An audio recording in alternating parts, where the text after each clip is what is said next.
بسم الله الرحمن الرحيم ياسين والقرآن الحكيم إنك لمن المرسلين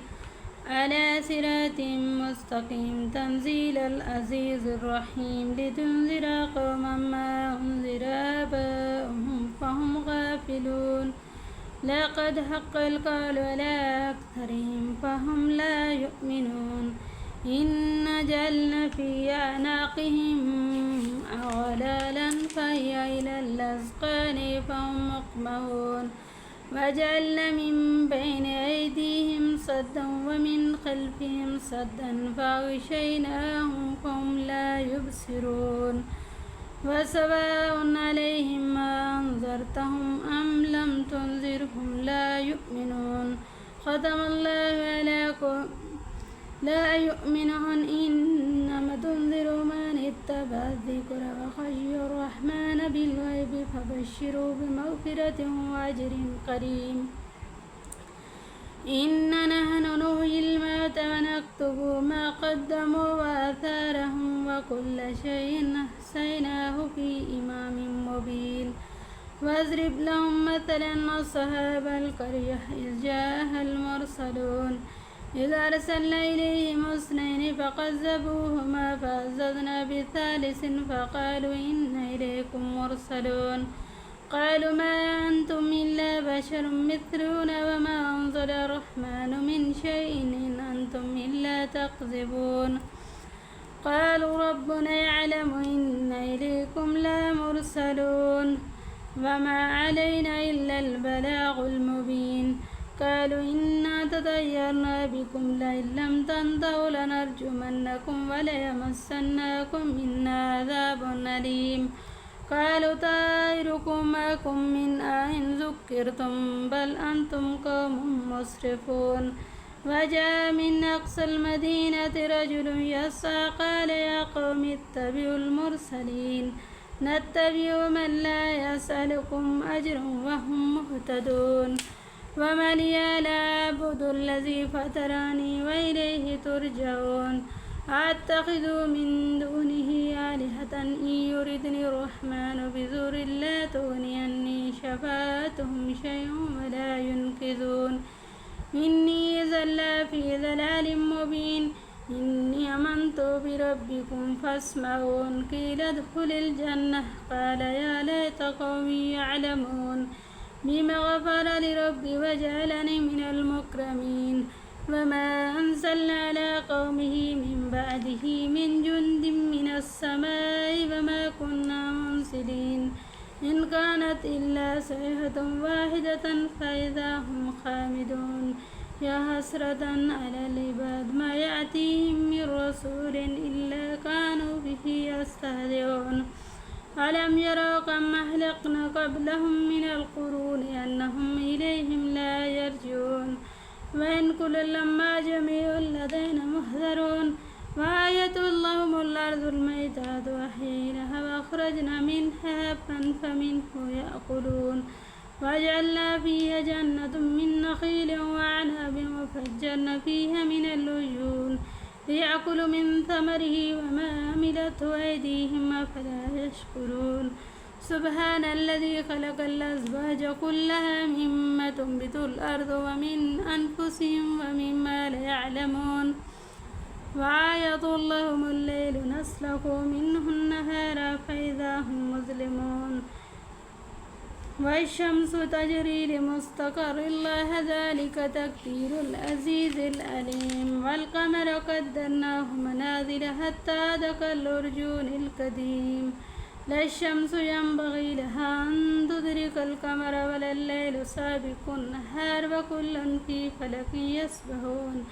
وآية لهم أن حملنا ذريتهم في الفلك المشحون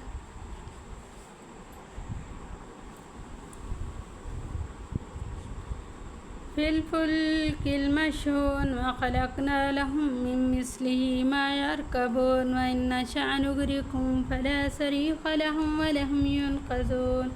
إلا رحمة منا ومتاعا إلى حين وإذا قيل لهم اتقوا ما بين أيديكم وما خلفكم لعلكم ترحمون وما تأتيهم من آية من آيات ربهم إلا كانوا عنها معرضين وإذا قيل لهم أنفقوا مما رزقكم الله قال الذين كفروا للذين آمنوا أنطعم من لو يشاء الله أطعمه إن أنتم إلا في ضلال مبين ويقولون متى هذا الوعد إن كنتم صادقين ما ينظرون إلا ساعة واحدة تأخذوهم وهم يخصمون فلا يستطيعون توصية ولا إلى أهلهم يرجعون ونفخ في الصور فإذا هم من الأجداث إلى ربهم ينسلون قالوا يا ويلنا من بعثنا من مرقدنا هذا ما وعد الرحمن وصدق المرسلون إن كانت إلا صيحة واحدة فإذا هم جميع لدينا محضرون فاليوم لا تظلم نفس شيء ولا تجزون إلا ما كنتم تعملون إن أصحاب الجنة اليوم في شغل فاكهون هم وأزواجهم في ظلال على الأرائك متكئون لهم فيها فاكهة ولهم ما يدعون سلام قولا من رب رحيم وامتازوا اليوم أيها المجرمون ألم أعهد إليكم يا بني آدم ألا تعبدوا الشيطان إنه لكم عدو مبين وأن اعبدوني هذا صراط مستقيم ولقد أضل منكم جبلا كثيرا فلم تكونوا تعقلون هذه جهنم التي كنتم توعدون اصلوها اليوم بما كنتم تكفرون اليوم نختم على أفواههم وتكلمنا أيديهم وتشهد أرجلهم بما كانوا يكسبون ولو نشاء لطمسنا على أعينهم فاستباقوا الصراط فأنى يبصرون ولو نشاء لمسخناهم على مكانتهم فما استطاعوا مضيا ولا يرجعون ومن نؤمر ننكس في الخلق أفلا يعقلون وما علمناه الشعر وما ينبغي له إن هو إلا ذكر وقرآن مبين لينذر من كان حيا ويحق القول على الكافرين أولم يروا أنا خلقنا لهم مما عملت أيدينا أنعاما فهم لها مالكون وذللناها لهم فمنها ركوبهم ومنها يأكلون ولهم فيها منافع ومشارب أفلا يشكرون واتخذوا من دون الله آلهة لعلهم ينصرون لا يستطيعون نصرهم وهم لهم جند محضرون فلا يحزنك قولهم إننا نعلم ما يسرون وما يعلنون أولم يرى الإنسان أنا خلقناه من نطفة فإذا هو خصيم مبين وضرب لنا مثلا ونسي خلقه قال من يحيي العظام وهي رميم قل يحييها الذي أنشأها أول مرة فهو بكل خلق عليم الذي جعل لكم من الشجر الأخضر نارا فإذا أنتم منه توقدون أوليس الذي خلق السماوات والأرض بقادر على أن يخلق مثلهم بلى وهو الخلاق العليم إنما أمره إذا أراد شيئا أن يقول له كن فيكون فسبحان الذي بيده ملكوت كل شيء وإليه ترجعون صدق الله العظيم جزاك الله